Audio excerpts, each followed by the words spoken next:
Es tiempo de hablar de los temas económicos y financieros con el experto, como cada mañana, Roberto Aguilar. Qué gusto, buen inicio de semana. ¿Cómo estás? ¿Cómo estás, Verónica? Muy buenos No días. muy bueno para la economía. Fíjate que no, bueno, estamos amaneciendo. Hoy hay poca actividad en los mercados bursátiles en general por el Sí, tema del feriado en Estados Unidos. Estados Unidos. Y justamente esta situación está más alentada ahora por los reportes trimestrales. Continúan. La semana pasada ya hubo algunas sorpresas, sobre todo en el sector bancario, y esta semana va a haber más reportes trimestrales para ver, Vero, cómo esta situación de la preocupación, inestabilidad económica, pues está repercutiendo en las empresas. Hay que recordar que el 2022 fue un año bastante malo para los mercados bursátiles en general. Y bueno, también te comento que después de una pausa obligada de 3 años, retoman nuevamente los trabajos ya de manera presencial en Davos, el Foro Económico Mundial. Ya arrancan los trabajos justamente y está iniciando, fíjate, Vero, con una encuesta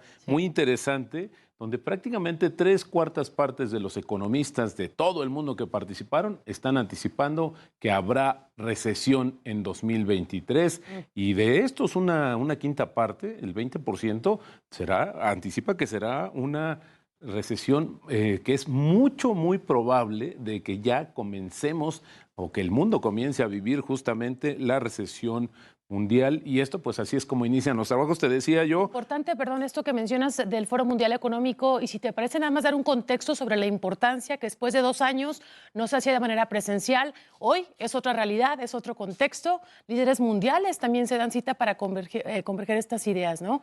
¿Qué tan importante y cuánto fue la participación de América Latina en ese sentido? Bueno, fíjate que desafortunadamente México no está presente a través de funcionarios. Sí. Hay algunos empresarios que están ahí justamente en las agendas, pero bueno, como tú decías, esta es una reunión tan relevante porque al final del día pareciera que en 2 años fueron muy intensos. Se vivieron no solamente la pandemia, el tema de bélico, el aumento de los precios, en fin, y ahora el peligro y la amenaza de la recesión mundial. Así es que muy complicado lo que sucede y bueno, cómo tiene repercusiones justamente en la economía. No va a ser inmediato, pero eso es importante comentarlo. Ok. Cuando culmine este evento en Davos no vamos a ver así como que resoluciones o cambios tan profundos de manera rápida, pero sí se están trazando las líneas de lo que va a ser la economía mundial y global en las próximas décadas. Y creo que eso es la gran relevancia y por eso la preocupación de que México esté ausente en estos foros. Y también, por otra parte, Berito, pues hoy es el Blue Monday, para ya sabes que El es Blue Monday, el famoso. el famoso Blue Monday. Lunes azul. Exactamente, donde se supone que es el día más triste. Depende también de qué color lo vayas a teñir. Pero Y como tu bolsillo también, ¿no? exactamente. Pero mira, vamos a sazonar un poquito este Blue Monday porque la Organización Internacional del Trabajo dio a conocer hoy en un reporte muy interesante que está anticipando que va a aumentar el desempleo este año y vamos a llegar a 208 millones de desempleados en el mundo, pero también habrá una mayor informalidad. Así es este reporte tan importante que dio a conocer justamente la Organización Internacional del Trabajo. Y por el otro lado, los que no tienen el Blue Money para nada es justamente el tipo de cambio, Vero, porque está cotizando en 18.81. Apenas el viernes marcó nuevo nivel mínimo en el año. Apenas llevamos 15 días, Vero.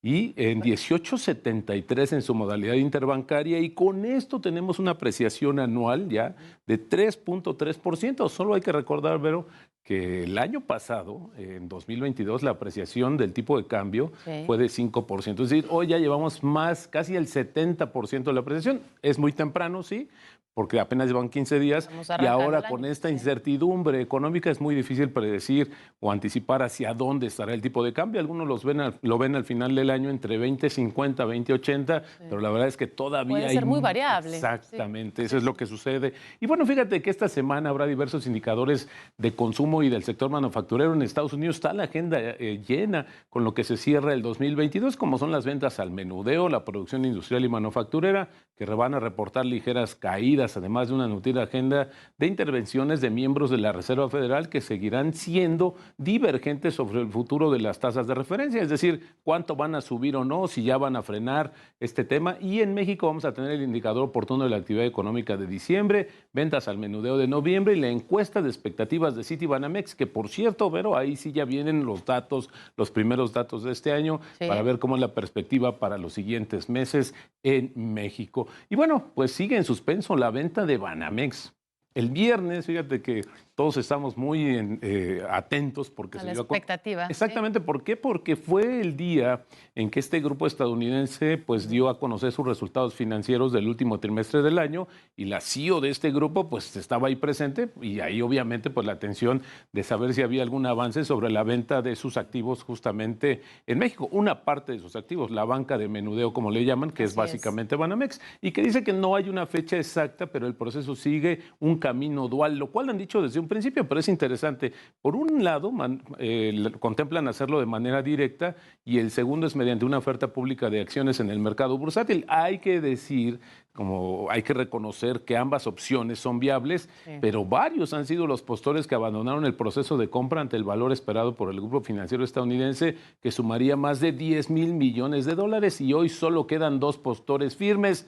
Y bueno, había que ver todavía si ellos le llegan al precio, pero si no, van a tener que hacer una oferta de acciones y justamente con eso desinvertirse una parte de México de este grupo financiero estadounidense. Bueno, pues ahí está, vamos a estar muy a la expectativa y también pues tenemos recomendaciones este día para quienes tienen por ahí algún ahorrito, ¿no? Eso es muy interesante, es un buen momento. Fíjate que los CETES, los certificados de la Tesorería de la Federación, que son mejor conocidos como CETES, son un instrumento de deuda bursátil que emite el gobierno federal y son pagarés que el gobierno se compromete justamente a pagar en un plazo determinado, pero esto sirve para recaudar fondos en realidad una muy buena parte de la deuda local del gobierno es justamente a través de los certificados de los CETES y estos también es interesante porque ahora están en una tasa, pero arriba del 10%. Así es que si hoy queremos iniciar nuestra inversión, uno de los caminos más directos y seguros pueden ser los CETES. Y confiables. Exactamente, y hay una plataforma que se llama CETES Directo que elimina las comisiones y que está manejada y administrada por la Secretaría de Hacienda, pero te decía, al final del día entender que justamente es un pagaré, es un compromiso que te van a pagar justamente y que está avalado por el gobierno federal, así es que si quieres dar unos primeros pasos en la inversión, hay que mirar justamente los CETES. Pues ahí está, siempre hay que voltear a ver todas las perspectivas, Roberto, en tiempos de crisis, para otros resulta pues ser grandes oportunidades, ¿no? Por supuesto, acuérdate que en tiempo de crisis unos lloran, otros venden pañuelos. Verita. Bien, nos quedamos con eso. Al contrario, Mario, muy buenos días y las finanzas nos harán libres. Gracias, Roberto Aguilar, por esta información por inicio de semana y ahora conozcamos cómo es que operan los indicadores financieros más importantes del mundo. Los precios del petróleo lograron mantener sus ganancias impulsados por el optimismo en la demanda de crudo por parte de China a medida que el país levanta sus restricciones sanitarias y reabre su economía. Así, el Brent sumó 1.5% para venderse en los $85.28 por barril, mientras el crudo estadounidense West Texas se cotizó en los $79.86, una alza del 1.9%. Por su parte, la mezcla mexicana de petróleo aumentó 2.07% para ubicarse en los $68.94 por barril. La tasa de interés interbancaria del Banco de México se ubica en 10.76%, mientras que los CETES a 28 días alcanzan el 10.46%. En cuanto al tipo de cambio, el dólar se vende en los 19 pesos con 23 centavos, el euro se ubica en 20.38, mientras que la libra se cotiza en los 22.96 centavos. En el mercado bursátil, la Bolsa Mexicana de Valores cerró operaciones con una baja del 0.03%, el Standard & Poor's sumó 0.4%, mientras que el Nikkei pierde 1.14%.